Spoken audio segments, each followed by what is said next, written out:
পারছি না, আর হাঁটতে পারছি না আমি। আমার জুতোটা হাতে নাও। আরে চলো না, চলেই তো এসছি সামনে, চলো চলো চলো। আমার মা বলেছিল এই ভিখারি চোদাকে বিয়ে করিস না, কি ভুল করলাম। তুই বলেছিস 11টা গাড়ি আছে, কোথায় তোর 11টা গাড়ি? আমি আর হাঁটতে পারছি না, তুই আমাকে কাঁদে নে। 11, আমি ভুল শুনেছো কেন? 11টা মানে 11 নম্বর গাড়ি, এই দেখো। হ্যাঁ 11 নম্বর গাড়ি, এটা বলেছিলাম। তুই কি পাগলা সোদা নাকি? 11 নম্বর গাড়ি মানে পা? হ্যাঁ এই তো, হ্যাঁ 11 নম্বর গাড়ি, চল। কি ভিখারি চোদা।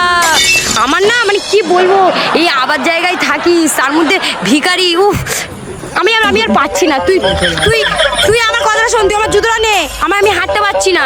11 নম্বর গাড়ি করে নিয়ে আসছে, আসো সামনে। শুট করছো না, আমার কাঁধে আসো। দেখেছেন নিজের শরীরটা পুরো খেঁচা চোদার মতো দেখতে। আমার লাউডা ঘরেই যাবো না, ভাগলাম। এই